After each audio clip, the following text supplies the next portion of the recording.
हिमाचल प्रदेश के किन्नौर में लैंडस्लाइड होने से बड़ा हादसा हुआ है।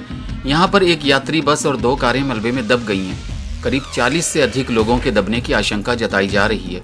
बस के अलावा 2 कार भी मलबे में दब गई हैं। इस हादसे में करीब 40 लोगों के दबे होने की आशंका है। हिमाचल सरकार की ओर से अभी तक एक व्यक्ति की मौत की पुष्टि की गई है, जबकि 6 लोग घायल हुए हैं और 25 से 30 लोगों की तलाश की जा रही है। यह हादसा किन्नौर जिले के चौरा में मौजूद नेशनल हाईवे पर हुआ है, जहां पहाड़ से चट्टानें गिर गई हैं। अभी तक इस हादसे में बस ड्राइवर समेत 2 लोगों को बचाया जा चुका है। ड्राइवर के मुताबिक कुछ वाहन लैंडस्लाइड के कारण सतलुज नदी में जा गिरी। अब घटना स्थल पर एनडीआरएफ की 25 सदस्यों की टीम पहुंची हुई है और रेस्क्यू शुरू किया जा चुका है। दिक्कत यह है कि अभी भी पहाड़ से छोटे छोटे पत्थर गिर रहे हैं। केंद्रीय मंत्री अमित शाह ने भी हिमाचल प्रदेश के मुख्यमंत्री जयराम ठाकुर से इस हादसे को लेकर बात की है।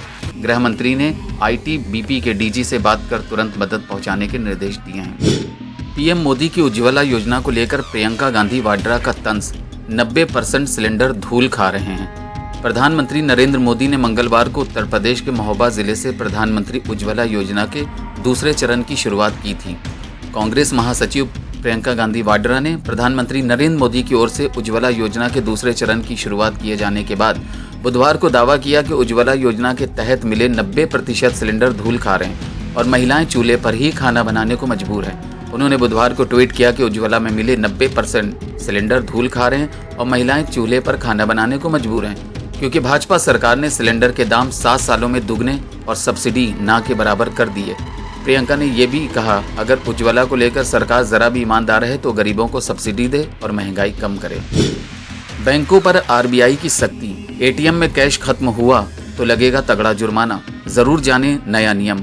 RBI to penalize bank. ATM में कैश ना होना एक बड़ा सिरदर्द है, लेकिन रिजर्व बैंक ने इसके लिए बैंकों के ऊपर सख्ती करने का फैसला किया है। अब अगर किसी एटीएम में एक निश्चित अवधि से ज्यादा वक्त के लिए कैश नहीं रहा तो इसके लिए उस बैंक पर तगड़ा जुर्माना लगेगा।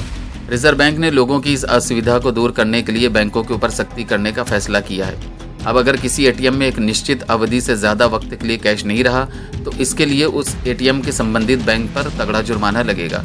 आरबीआई ने मंगलवार यानी 10 अगस्त 2021 को ही एक नया सर्कुलर जारी किया है, जिसमें इस नए नियम को लागू करने के आदेश दिए गए हैं। महीने में अगर 10 घंटे से ज़्यादा कोई एटीएम कैश से खाली रहा है तो उस बैंक पर जुर्माना लगेगा।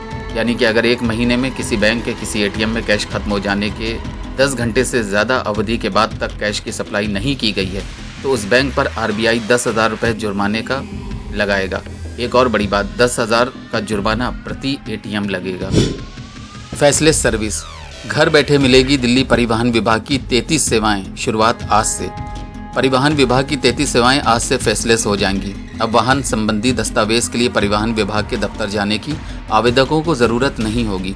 ऑनलाइन आवेदन के जरिए डुप्लीकेट ड्राइविंग लाइसेंस, पते में बदलाव, नया conductor license, registration certificate, duplicate RC, NOC, permit transfer, passenger service, vehicle badge सहित परिवहन संबंधी अन्य दस्तावेज भी हासिल किए जा सकेंगे।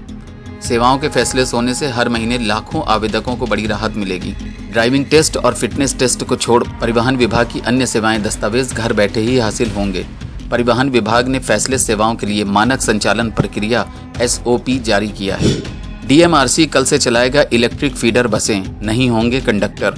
फिलहाल 2 स्थानों पर 25 बसों के साथ शुरू होगा ट्रायल। अक्टूबर तक संख्या की जाएगी 100। शास्त्री पार्क और मजलिस पार्क डीटीसी डिपो में होंगी खड़ी। निगरानी के लिए बनाया गया ऑपरेशन कंट्रोल सेंटर। राजधानी के विभिन्न स्थानों से मेट्रो स्टेशन जाने वाले लोगों को 12 अगस्त से अत्याधुनिक सुविधाओं से युक्त इलेक्ट्रिक फीडर बसें उपलब्ध होंगे। इनमें किराए का भुगतान नकदी नहीं बल्कि मेट्रो या डीटीसी के स्मार्ट कार्ड से होगा। पूरी तरह कॉन्टैक्ट लेस इन फीडर बसों में टिकट देने के लिए कंडक्टर भी नहीं होंगे। प्रायोगिक तौर पर बृहस्पतिवार से 2 रूट पर इनका संचालन शुरू होगा। पहले चरण में 24 सीटों वाली 25 बसें चलाई जा रही हैं। अक्टूबर के अंत तक इनकी संख्या 100 करने की योजना है। विशेष रूप से डिज़ाइन की गई इन बसों में इंटेलिजेंट ट्रांसपोर्ट सिस्टम का इस्तेमाल किया गया है। इनमें सीसीटीवी और जीपीएस जैसी सुविधाएं भी होंगी। ये एंटी स्किड और एंटी ब्रेक लॉकिंग सिस्टम से भी लैस होंगी। जब तक सभी दरवाजे बंद ना हो जाएं, ये नहीं चलेंगी। किसी भी तरह का अवरोध आने पर दरवाजे बंद नहीं होंगे।